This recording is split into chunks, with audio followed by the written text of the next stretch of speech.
Yeah. Oh, dude, I'm actually kind of tired.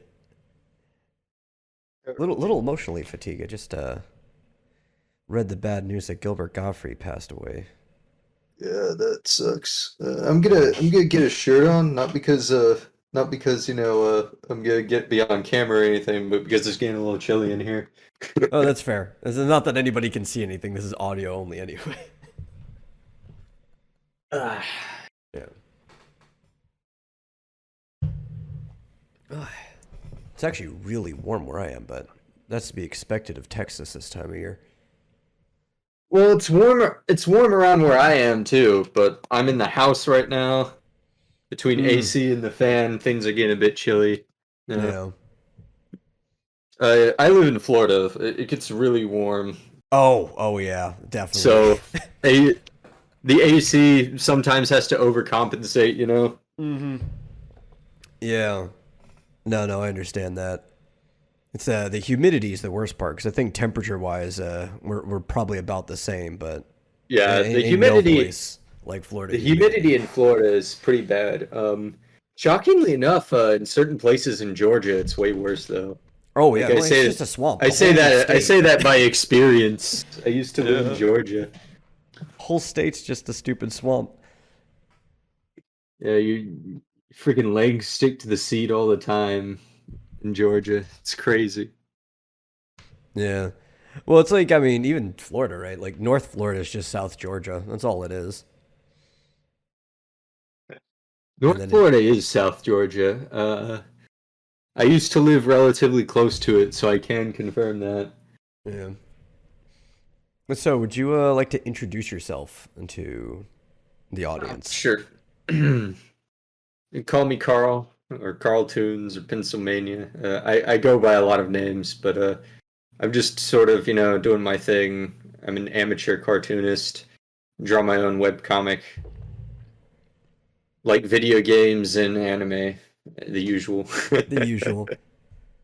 Yeah, no, I remember Carl's Amateur Hour. Yeah, I used to call myself Yeah, that, even though I'm still consider myself a quote unquote amateur cartoonist. I went with a less self-deprecating name. yeah. That's Yeah. how long we've been interacting. Actually, are you an amateur though? Have you been paid to do your work I've ever? been paid a few times. Yeah, you're technically a professional. Technically, it's Yeah. a bit shaky, but by technical standards, I guess I am. Mhm. It just doesn't happen too often. Yeah, it'd be nice if it happened more. Everybody likes that sweet payday. Yeah, I do. I definitely do. Yeah. But that's actually one of the reasons why I want to talk to you because we share quite a bit in common in that regard, where we both work on like comics in general, but we've also worked on web comics, and Hmm. I'd like to talk about a couple of the stuff that you worked on, maybe even some abandoned projects, if they're Oh, even sure. abandoned. I don't know. Oh, yeah. Whatever. There definitely is one big abandoned one. Yeah. I was gonna ask too, like, whatever happened to HullGrave? HullGrave. Okay, so HullGrave, I had initially created HullGrave specifically to be a learning experience. Like I made that with the intention of learning how to make comics and the flow of the story and all that. Suffice it to say, I wasn't pleased with it after a while because I had done the perilous thing of biting off more than I can chew by not Hmm. actually planning the story out proper. Ah, yeah. Like I had a sort of vague idea of what I was gonna do. I'm like, after a while, it really was just me making stuff up as I went along. I was like, well, this isn't very good. Well, see, you So say after that, but that, Dragon Ball was mostly made that way. Dragon Ball was made that way. The thing is that I'm not Akira Toriyama, nor do I have a really strict but very intelligent editor breathing down my Yeah, neck. that's a big difference. That I can't remember the editor's name, but Toriyama's editor was he was very strict, but he's a real one. Oh yeah, he'd He's basically just go up and he's say, "No, this is crap. Make something better." He's half the reason why Toriyama became such a success to begin with, because when Toriyama submitted his first story to Shonen Jump, he's like, yeah, about that. The story, it got in last place. It was the least popular story in the magazine this month. Keep trying, though. I think you're on to something. And now it's That, like one of the most popular stories to ever grace the magazine. yeah. His first story, I believe, was Wonder Island, Yeah. which was mostly just comprised of pop culture reference gags, one after the other. Yeah. But so Well, like I can relate to your problem in some regard. Uh, Mostly just because I end up working with a lot of like amateurs and stuff like that, and uh, a lot of people are afraid of doing that. And you probably went a little too far in the extreme, right? Where like a yeah. lot of people get so bogged down they never start. They're like, oh, I gotta plan everything out. I gotta plan everything out. And if you go all the way to the other end of planning almost nothing out, I was on the other hand, I was very gung ho about it. Much like Terrence himself in the comic, I was very gung ho about jumping headlong into an adventure without thinking. and both of those are almost fatal errors. But I would have to say I prefer that one over the other because at least you started something, and you actually got pretty far in it too. I remember reading all the way to the last page that was uploaded. Yeah, I was in the middle of the story at that point, like the very middle. Yeah, I we was building actually up. I was building up started. to the climax. Yeah, yeah, because we started learning about like this society of other creatures that were living down in this little like crevasse, and we actually got to see like the ghost pirate and all that stuff. It was like it was building up a lot of tension. Yeah, I do want to revisit HullGrave one day. I think it has potential.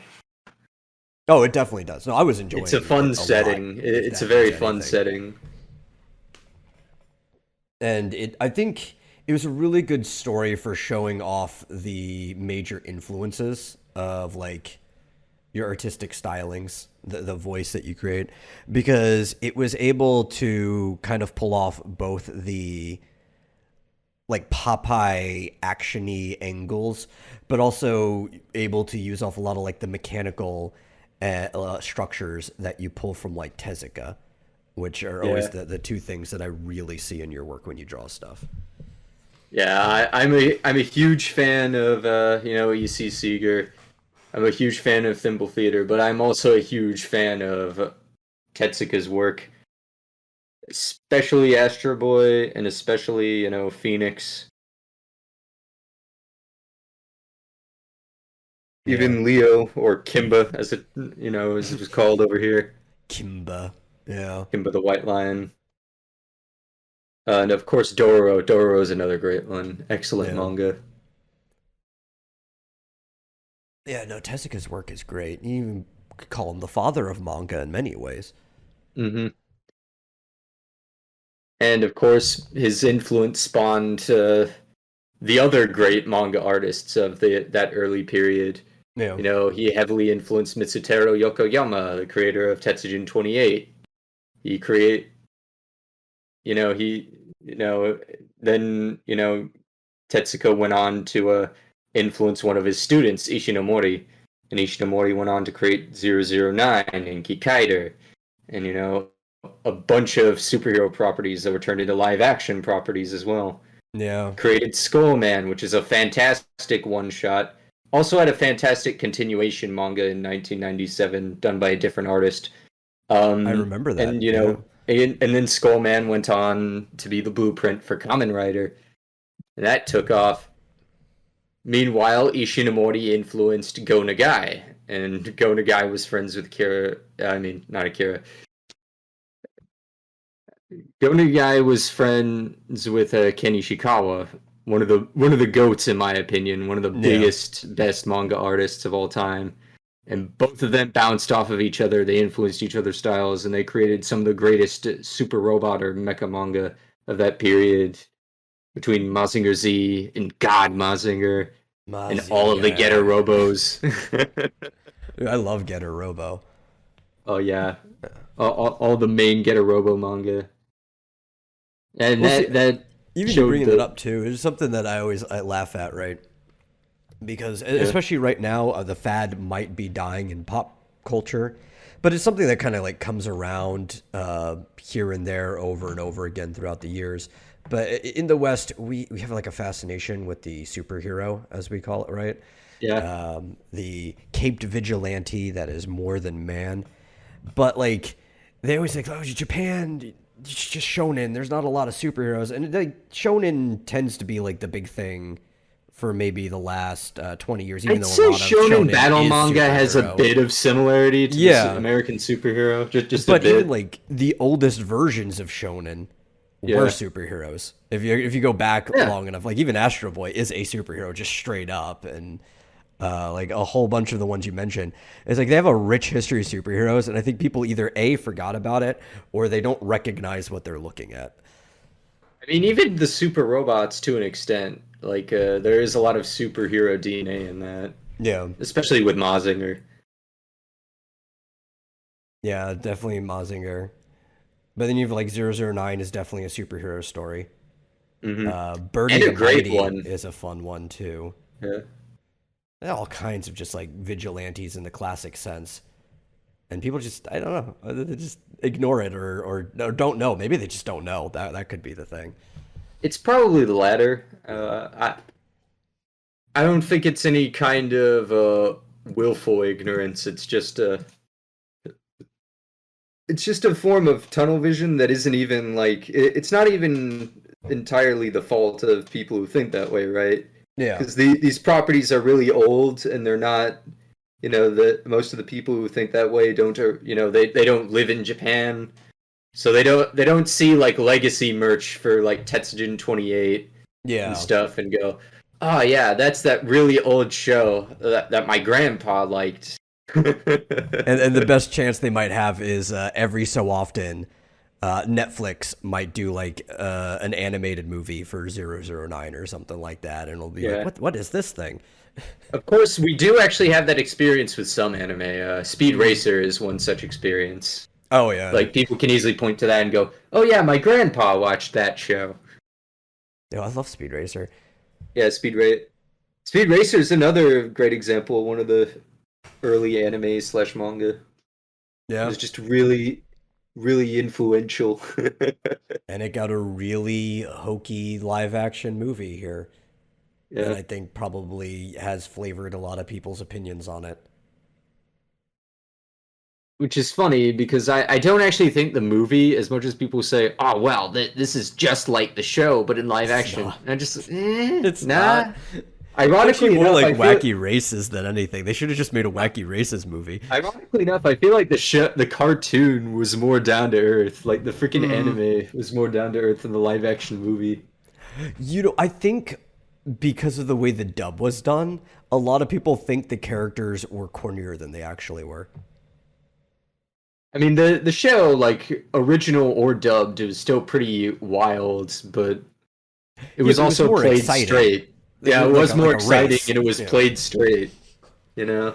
But the dub here, But because they were trying to like match the lip movements and had like the weirdest like ha-has and stuff, probably makes it they, look a they lot cornier than it actually is. sometimes they had to slow down and Yeah. sometimes they had to speed up unnaturally. So you get a lot of very unintentionally funny moments. Yeah. But the Yeah. screams, those were real. Like They they were. they sound like actual screams of terror and pain. I think my That favorite parts of the dub though were anything like where they didn't have to move because much like early animation and comics, we get thought bubbles all the time, even in manga. That anytime you can like not have to draw action and just save yourself a panel, it's great. Mhm. But so animation technique, as you know, is they would not use lip flaps and characters would talk in their head, eternal monologue and stuff like that. Mhm. And every Anime time loves they, that. yeah, anytime they had to do a dub of the internal monologue, it was always like the funniest sound because they would try to make it sound almost a little ethereal, like they would put some reverb on it, but so that they didn't like peak the sounds and make everything match. It was almost like they had everybody talk like this, and then they added the reverb over.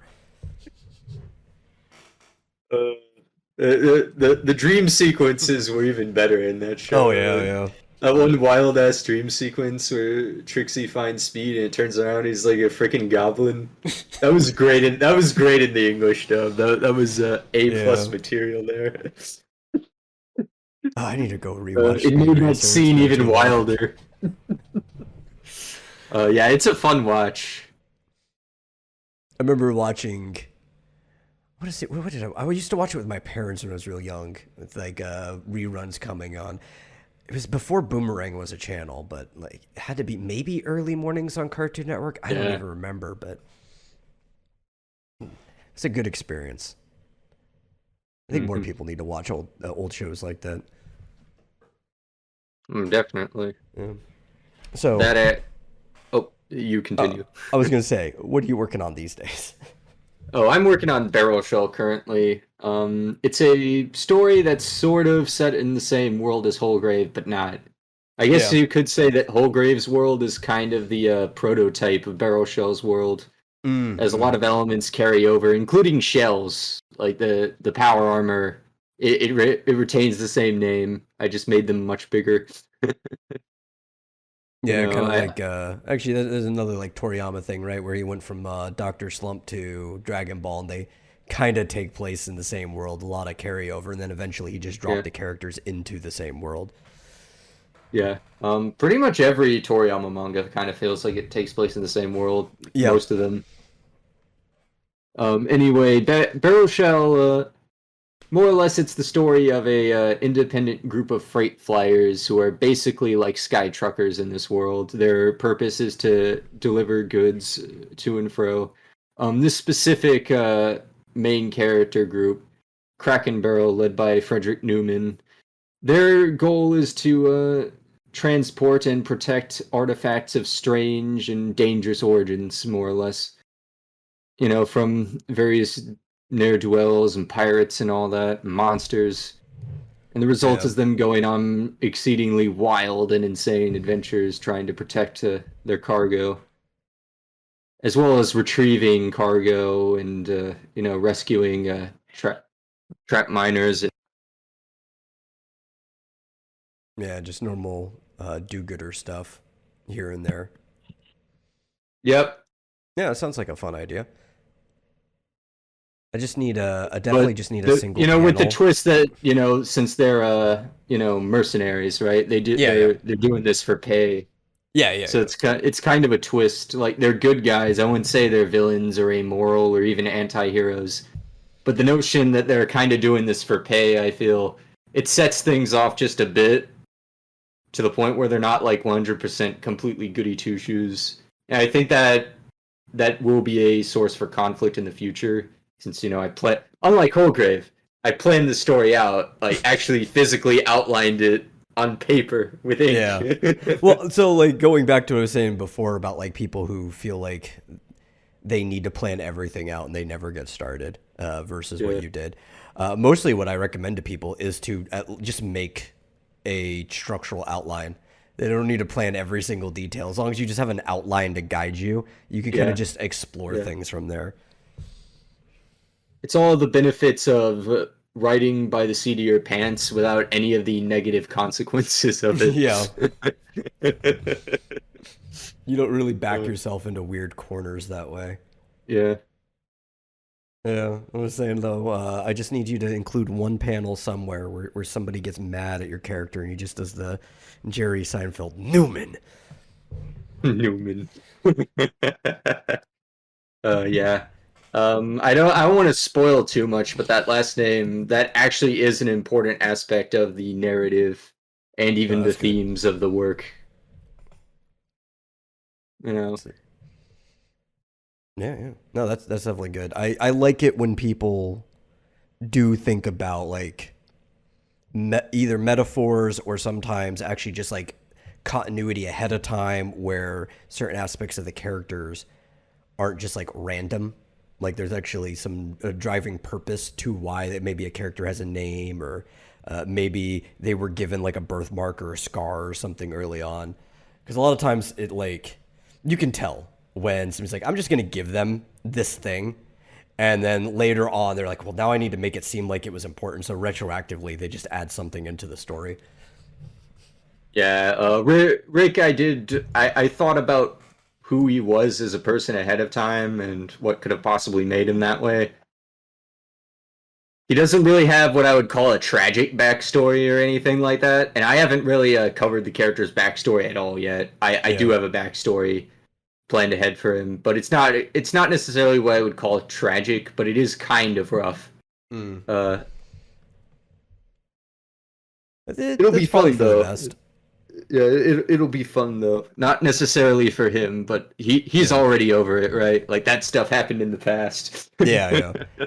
Well, I think like tragic backstories, while they can be powerful, a little overrated. Everybody wants a tragic backstory for their protagonist, and I Yeah, mean, it could give good motivation, but sometimes I think it's better if the character maybe had a little rough past, or maybe even not even a rough past at all, and the tragedy is what they're having to deal with now. yeah. That tends to be a pretty good archetype for a character, especially considering the fact that when they do the right thing, that means there's less of a trauma behind it, right? They're doing the Yeah. right thing because it's right, not because uh, the bad guys killed my father. Oh, dude, that's the worst part about Batman too. Because if we look at like the old version of Batman, he Yeah. kind of was doing the right thing for the right reason originally. Like his Yeah. old motivation was, I saw my parents die, and I'm not taking revenge. I just don't want anybody else to go through what I did. But like over the years, they started taking his tragic backstory and turning it more into like a psychosis. And like, man, Yeah. this isn't even the same character anymore. Well, the original character was kind of sort of it was a bit of a pastiche between the Shadow and Sherlock Holmes. Yeah. So he very much was like an ally of justice, a person who does right for the right reasons and all that. And they kind of strayed away from that as time went along. It's very Yeah. noticeable the more he got separated from his roots there. And you can usually tell when like either a like runner, like an issue runner, or even like a showrunner, has a different opinion who Batman should be, whether they're like the older or new one, by whether Batman mentions vengeance more or justice more. It's like there's like that Hmm. click right there that lets you know. This is why Adam West Batman was the best version. I'm not even going to argue with that. It's pretty great. I love it. It is some of the best versions And of as the goofy villains as it too. is, it also leans heavily into that detective angle. Almost no other adaptation leans that heavily into. Yeah. I wouldn't even say the animated series leans that heavily into it, even though it probably still does it better than most. It does. It Yeah. leans into it, but not as much as the Adam West version, funnily enough.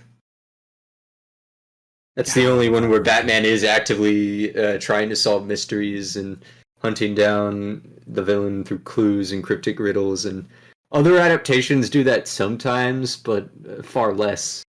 Now, that's also why the very best adaptation was the Scooby Doo movies crossover, where that same Batman had to solve a mystery with Scooby Doo.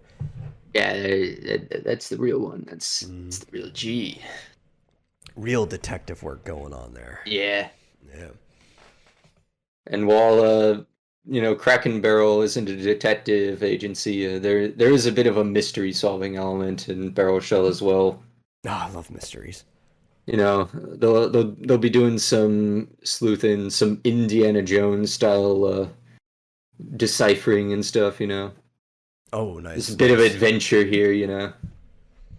Since I we're think you dealing kind of with need that. strange artifacts from the past and ancient religions, ancient civilizations. Yeah, anytime we're going on a treasure hunt, we need a level of mystery, so that's good. Yeah, It's going to be a regular old B series.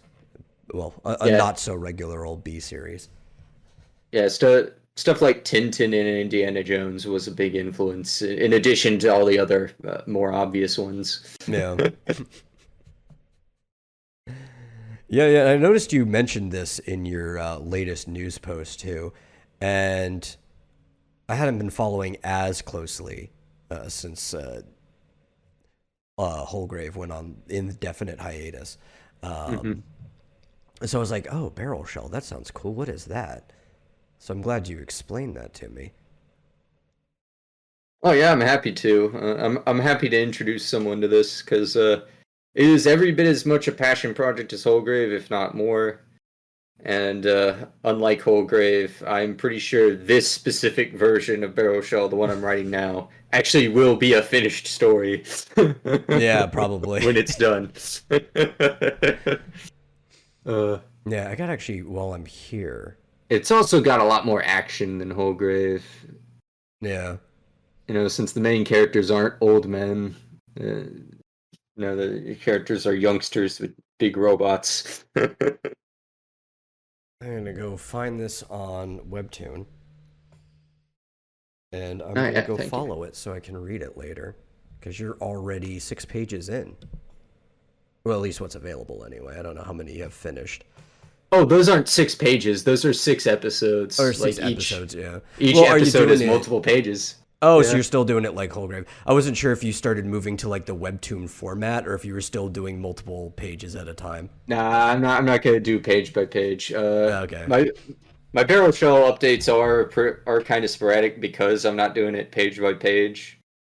But I find updating that way is a lot better. You know, it Well, feels a especially lot if you're more gonna like do page format. Like I kind of almost refuse to do the infinite scroll. So yeah, like it's probably better to have more pages for scrolling. yeah.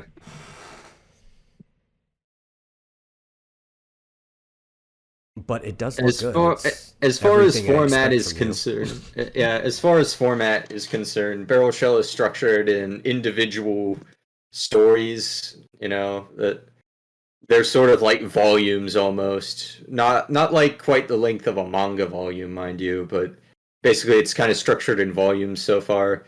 The first four are the all the chapters of the first volume or first story, the time capsule. And right now I'm on the second one, Vengeance from the Grave. Nice. Named after the line in, Iron Man. Yeah.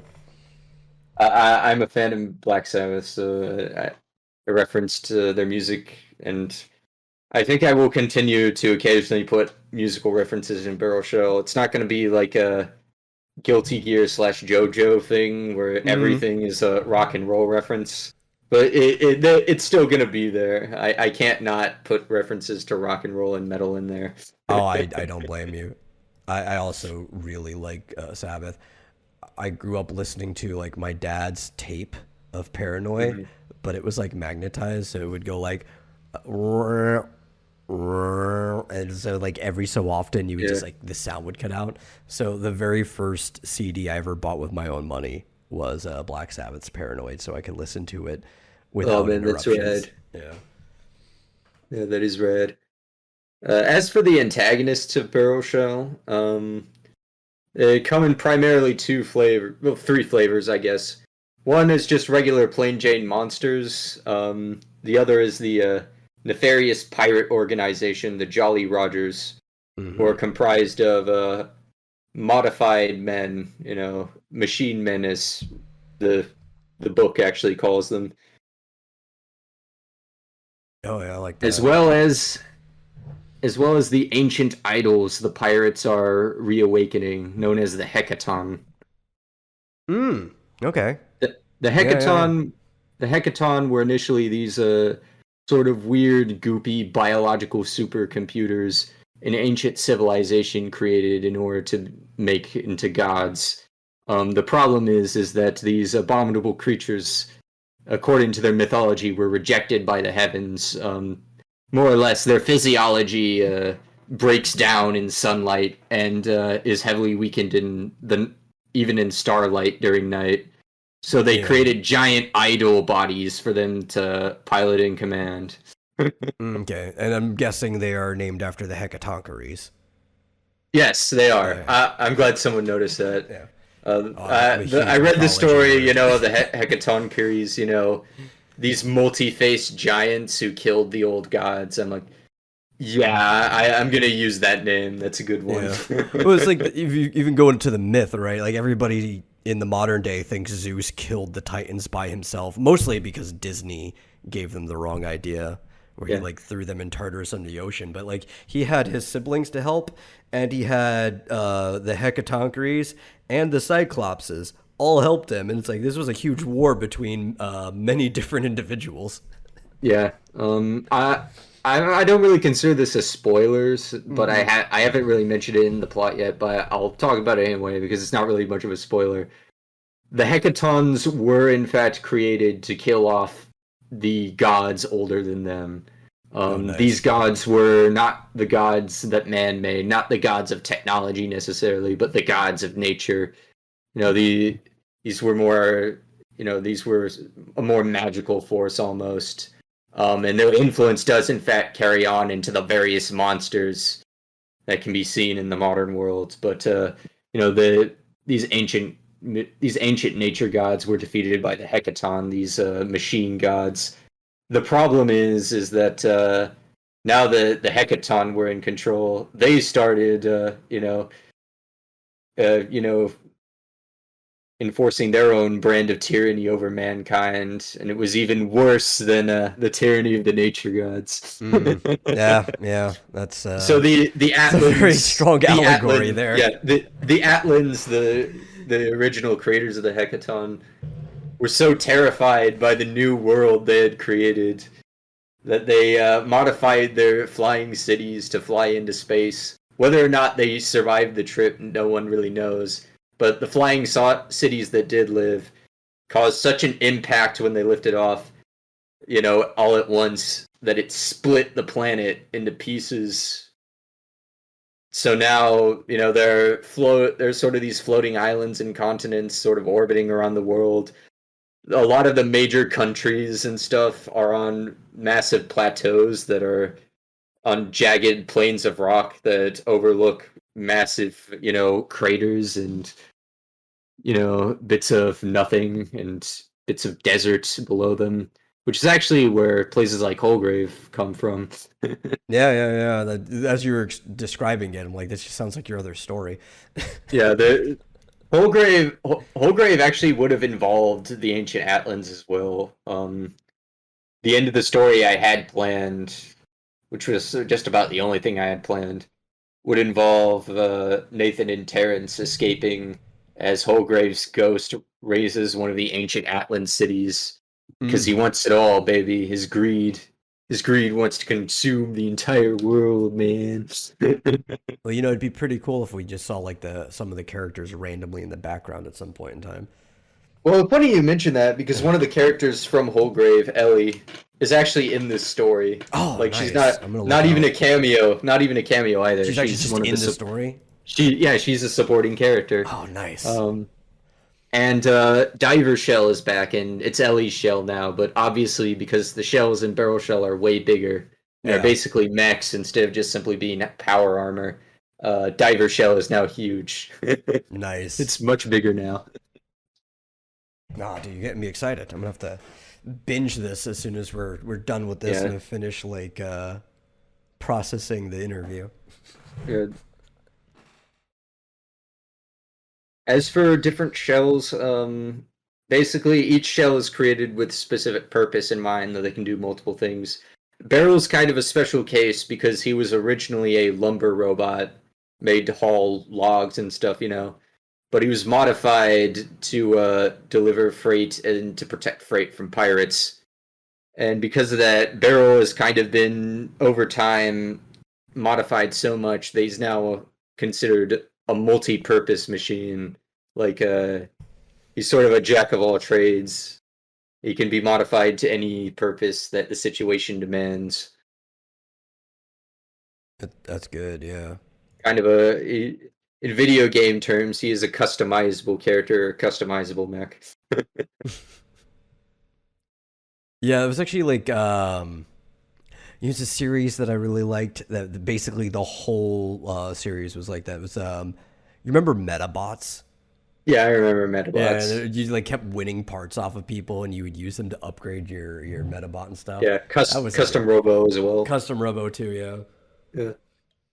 I can't even deny that those are an influence to some degree because I do like both of those, and I grew up playing custom Robo a lot. And the very notion of, well, here's a robot that you can just customize to whatever specific situation you want. And like, oh, it's so cool. Yeah, the power is in your hands. Yeah. Of course, Barrel Shell aesthetically is very different from those. Yeah. It's less, contemporary anime blocky robots and far more really rounded cylindrical robots in the vein of Tetsuka and Yokoyama, and especially Mega Man. Mega Man X in particular is a big influence on me, robot design wise. Yeah. They're Which good is, designs too. yeah, they are rad. All the Maverick designs in the mainline X series are pretty cool. Even Wire Sponge. Well, that's one thing I like about like reading your stuff because it all reads really well. Oh, You're thank good at you. using the values because you keep everything shades of gray and everything separates it very well, so you're not confused at what's in the foreground and the background. But more importantly, you lean into like your voice and style very well. Like I don't know how long it takes you to make an individual page or even panel, but it looks like it's not that much effort. Like it doesn't look like you're struggling to do it. You just kind of like whip it out. How Yeah, would that be? it varies from panel to panel and page to page. Sometimes it's an hour, sometimes Yeah. it's even less than an hour. Sometimes it is significantly longer depending Yeah. on what I'm Like I drawing. would assume some of these perspective shots probably took a bit longer. Yeah. Especially and like some more detailed close-ups and stuff takes a pretty long time. Even some of the simple stuff in the action scenes can sometimes take a bit. Because sometimes I'll look at a pose and I'm like, it's not right. I think I Yeah. could push this a bit further.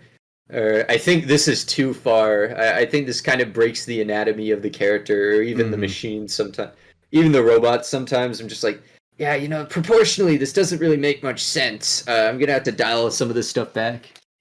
Yeah, because what I was gonna say is I have you've to got a keep myself very from I have to keep myself from going full image comics sometimes. Keep myself from being too life held. yeah, because you have a very fluid, cartoony style, Yeah. which is good. I usually prefer reading stuff like that, but at no point, despite how loose it could be, nothing ever really feels off model. Yeah, I tried to avoid being off model unless it's for comical purposes or even Yeah, for dramatic purposes. If I really want to exaggerate a character's facial expressions, I'll go off model. Especially with yeah, the villains. I love contorted evil faces. Drawing those are fun. yeah. And then when you're doing like slapstick too, that's like Yeah. the real point where you want to go off model. One You're of like, the I gotta villainous break the world. characters, Professor Just A Head, a member of the Jolly Roger Pirates, was specifically created for that purpose because, well, as his name indicates, he's just a head. He's a Yeah. head in a jar. So he's just a bald head with a sort of wrinkly, perpetually mad face, Hmm. and Oh, he's I created love characters like that. specifically. Yeah, he's created specifically so I can just go wild drawing a character who's just really pissed off all the time and makes all these grimaces. Characters sometimes like it's that just are the most sometimes it's memorable. just mild consternation. Sometimes he's really annoyed. It's Yeah. fun. Do you have any other cool villains, or are you saving that for later? Okay, so the villains I have so far. Um, Nicholas. He's the right hand man of the Jolly Rogers captain, Jack Rogers. Uh, Jack is a fat old man who sort of looks like a mafia boss, and he's not very active. He's Hmm. also the least modified of all the characters. His body modification is an eye patch. Okay. Yeah. He The he pirate. kind of looks like Shinsakuban from Astro Boy. Okay. Yeah. I did kind of intentionally make him look that way. which is a weird choice given the fact that Shinsakuban's a really pleasant character and Jack's a villain. But I wanted to make like an old fat guy who's like seen a lot of shit, and my immediate thought was, just make him look like Shinsakuban with an eye patch. There we go. He's a pirate now. But as for Nicholas, he's a very what's the word I'm looking for? Darwinian in worldview. He's very hardcore survival of the fittest type guy. His sole purpose in life is getting to the top at all times. No So matter I'm who assuming gets it. he's probably pretty heavily modified. Yep. Yeah, He's also incredibly strong, incredibly fast. He joined the Jolly Rogers specifically because they pay better than the freight company he used to work for. And Jolly Rogers were like, okay, so just kill all the people working for your company and steal their stuff, and we'll give you a job. And he's like, yeah, sure, I'll do that. No qualms about it, no hesitation. He's just that much of a bastard. He has that whatever fails to kill me needs to try harder attitude. Yeah.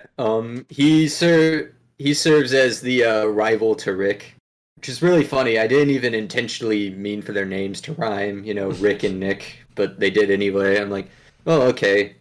So he's more or less Rick's recurring rival character, his shonen rival, if you will, because they're awfully similar. They have opposing worldviews. Rick, does things to pay. He helps whoever he can, and even when he's not necessarily being paid to, he'll help someone out.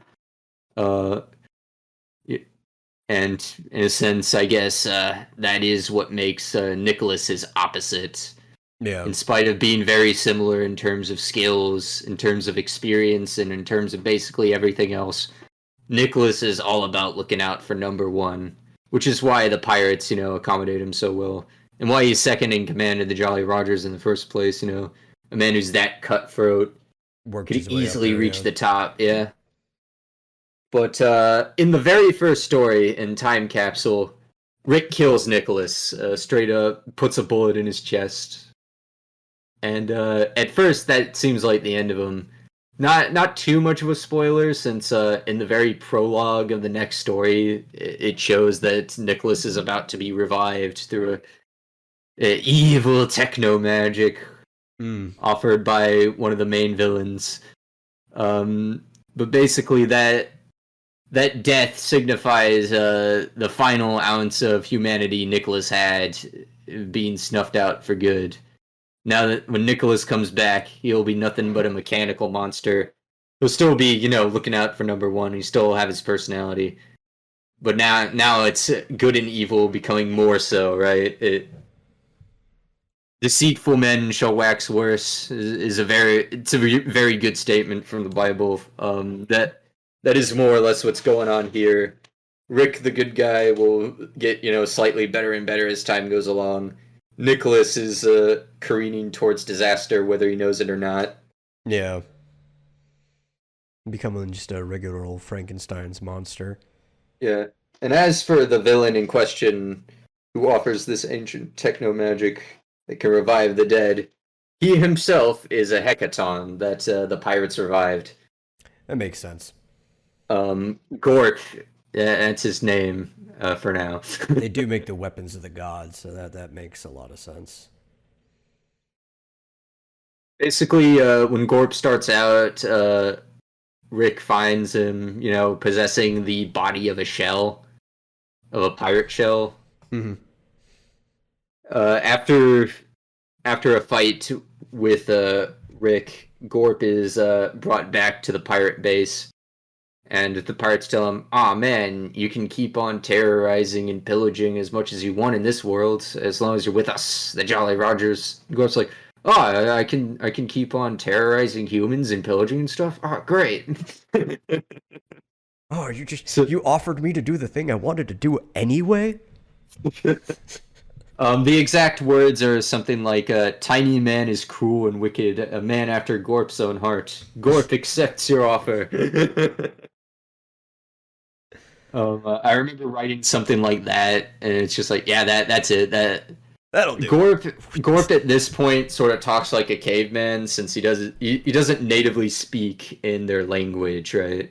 Yeah. But he's also a very intelligent being capable of constantly adapting and evolving himself, right? And so that means, well, he hasn't quite picked up the language yet. The fact that he even is this fluent in a language that to him is completely alien to him, separated by like absolute millennia, incalculable number of years. He still immediately picks up the language. He just doesn't quite grasp. Just doesn't quite grasp things like personal pronouns yet.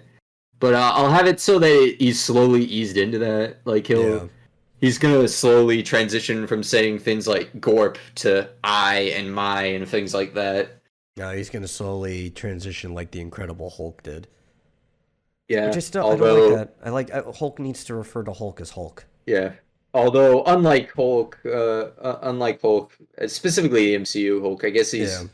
I guess even Professor Hulk is a better example of that than the MCU Hulk because in the comics, Professor Hulk was just a intelligent Hulk. Like Yeah. he didn't really become softer or anything like Oh, I that. hate the MCU version of Gorp, Professor Hulk. yeah, Gorp, he'll become. He's already somewhat intelligent. He's going to become more intelligent and more fluent in the language, but he's also going to become more dangerous and heinous as a result. Especially considering Nice. the fact that his ultimate desire and goal is to be not a terribly unlike Nicholas above all, and to be worshipped as the supreme. Yeah. So he himself is going to get into some internal conflicts with the pirates, since the pirates don't intend to worship him really. They just see him as a tool. And Gorp, funnily enough, because he's literally designed to view men as just that, he sees the pirates as a tool. Well, I mean, this is kind of weird though. How can you not worship something with techromancy like that? Um, well, the thing is that's not technically magic. It is, but it isn't. That's why it's techromancy instead of Yeah. necromancy. Gorp does actually have friends on the other side, though. Is Oh, that's he? cool. The idea to create the hecaton came to the ancient Atlan artificer Hefo in a dream. In that dream, he was spoken to by Not, a cosmic energy being who refers to himself as the Angel of Light. He claimed to bring enlightenment upon humanity and taught them specifically No. how to create the hecaton. Well, don't they know that that's the last person you should be listening to? Oh, the Atlans. When you're arrogant, and when you're desperate to get rid of the one thing that binds you, those terrifying animal creatures that your ancestors worshipped as gods, you're kind of gonna want to turn to any solution you can. So when you get a vision of some angel telling you, okay, so here's how you kill the ancient gods. Hefo absolutely agreed. Hefo is an interesting character in all this because he himself will actually get character development in the future, in spite of being in a character that existed in the past, in lore.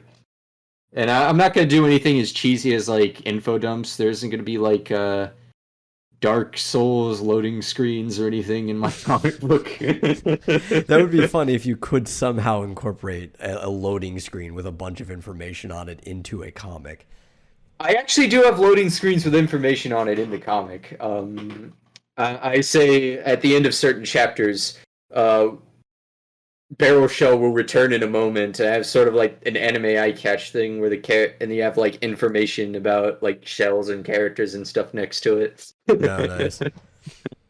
Um, I wasn't sure if that was gonna work at first, but I decided to go ahead with it anyway after I talked to some friends about it. I'm like, is this a bit too hammy, like making freaking anime eye catches from a webcomic? And they're like, nah, actually, this is pretty cool. I'm like, okay, then I'm gonna do it.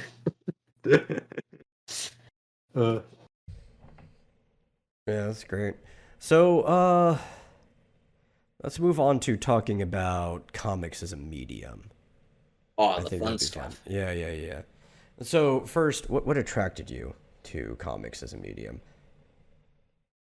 Aside from Well, obviously reading manga and comics and stuff. what attracted me to comics is the amount of freedom they tend to have, which is a weird thing because I guess these days it's not so much, when it comes to freedom. But I'm just talking about like when I was a kid, it seemed like comic artists and writers were pretty much just allowed to do whatever they wanted. Yeah. Like these guys just did the craziest shit and got away with the craziest shit 24/7. It's like no man's land. It's just the Wild West out there. Especially in webcomics. Like, if you want Yeah. ultimate freedom, nobody's really going to stop you on the internet. Yeah, and of course, like with that immense freedom, with that power, like in Mazinger Z, you can use it to become a god or a devil. It's a really dramatic way of saying it. It's not entirely true, but there is a hint of truth to it. If you're given a great amount of power and freedom, the result is you can either use it to achieve a very good end or a very bad one. So you can, Yeah. in fact, abuse that freedom. But I wouldn't necessarily say that makes the freedom a negative because the amount of good stuff you can do within that range, it's incredible. Yeah, plus unlike other mediums, like your budget for creation is basically just limited to your artistic talent and imagination. Yeah. That's why I wanted to make Barrel Shell a comic instead of like an animated cartoon or anything. Because, well, first off, I'm not really experienced in that medium. But even if I did like get a lot of experience, having to make a cartoon, you're going to have to run the ideas by multiple people, and obviously you're going to have to compromise even with your staff and stuff. And you yourself may not even be the head of that staff, even if you came up with the idea. Yeah. And that's all well and good sometimes. I'm not going to shit on animation or the people who work at animation. But when I came up with Barrel Shell, like it was a very definitive idea. I knew what I wanted to make and what I wanted to do with it and the story I wanted to tell. And while the story was in a sense too innocent for what could be called adult animation, it was also a bit too edgy to be, to be like given to like a publishing company for kids or anything. So it's like, well, webcomics, that's good. That's definitely my go-to, right? Like, Yeah, yeah. if something's too edgy but not edgy enough, that's where I ideally should do it. That's where I'd have the freedom to do it. Yeah. Because on the web, that's the interesting thing. Because I think there's an audience for almost anything, but Yeah, it's hard to like find your audience when working with a company because like no, we already have our audience. So yeah, you need to fit that. Well, you go on the internet, and you're like, I could just make whatever I want and then just let the audience find it. Or even, if you want to be really successful, go out and find the audience yourself. yeah. Um, I haven't found too many what you would call fans, but I have found a few so far, and that's really nice and encouraging. There's No, one that's guy, always really great. great guy. He talks to me quite a bit. I think he goes by the name of Retro Ace or something like that. Hmm. He's even like he's given me even occasional critique, even though he himself says, "Oh man, a barrel show. This is great. It's crazy. This is exactly the kind of comic I want to read." Stuff like that.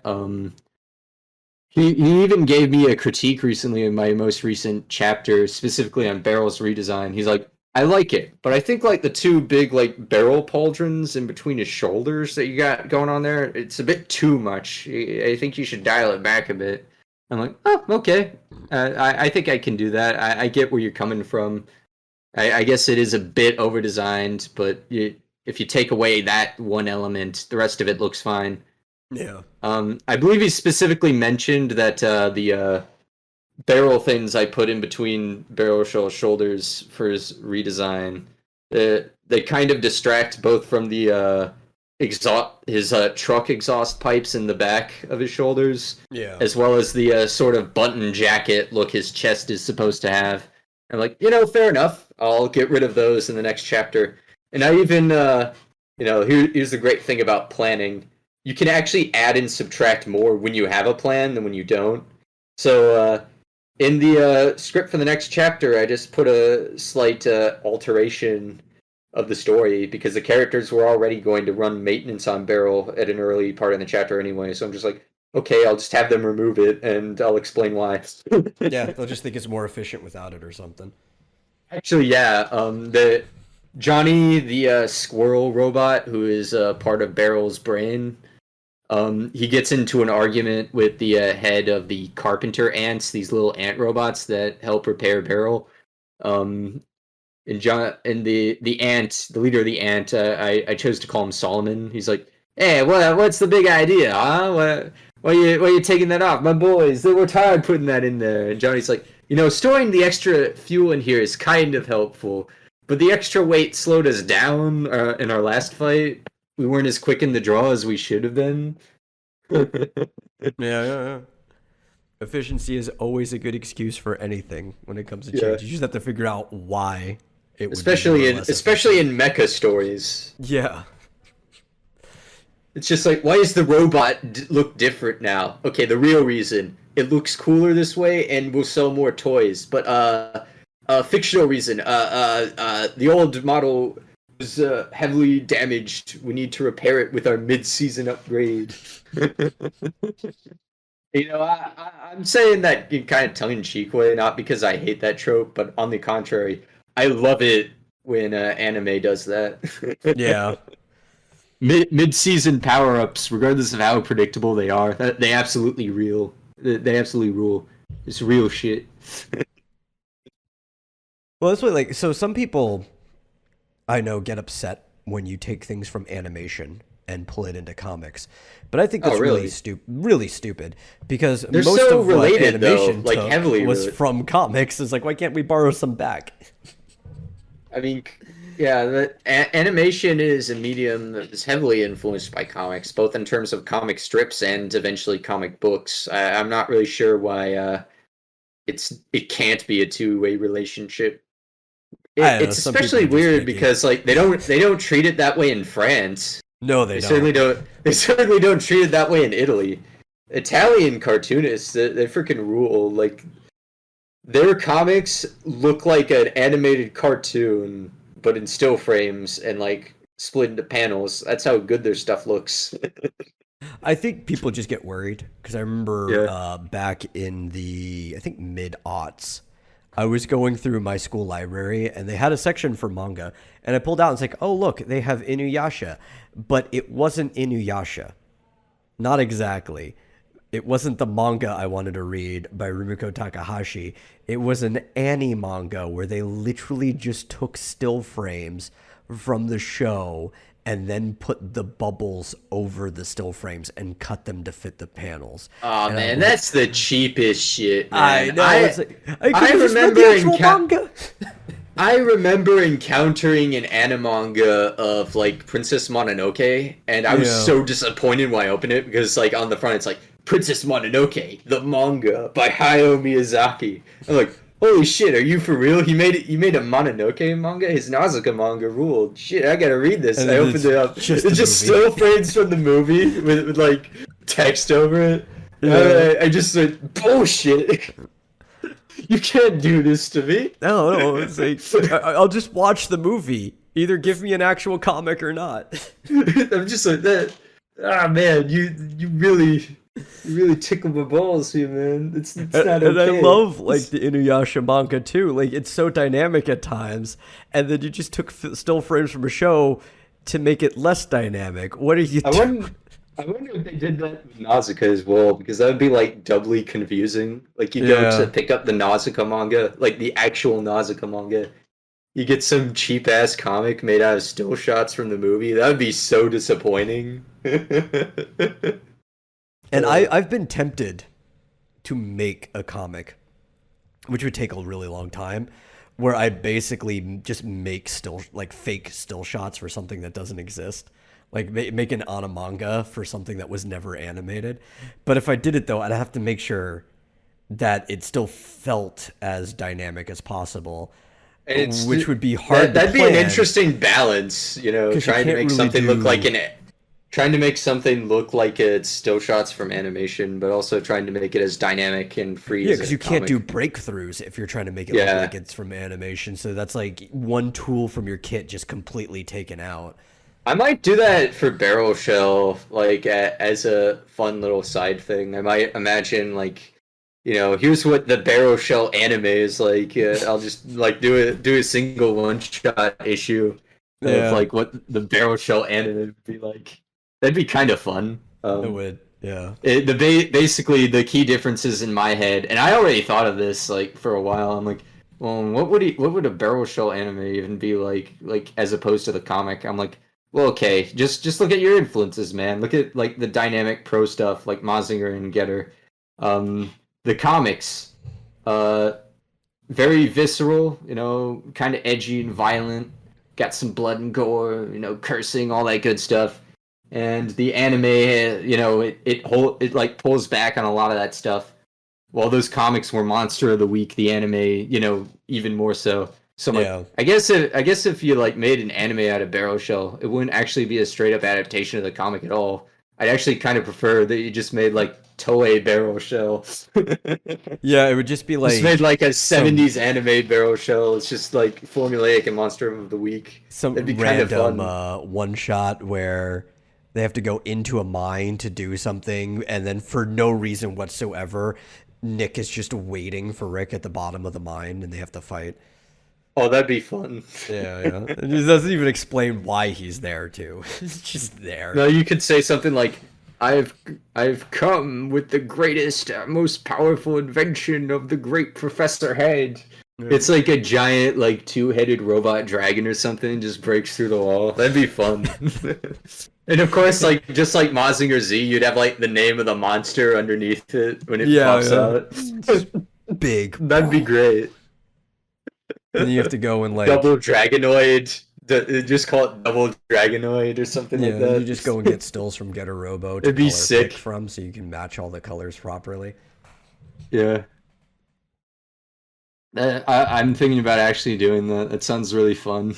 Yeah, yeah, yeah. I'll have to do that too sometime. Yeah, the weird ideas that you get in things like this. But Yeah. anyway, that's been our hour. Awesome.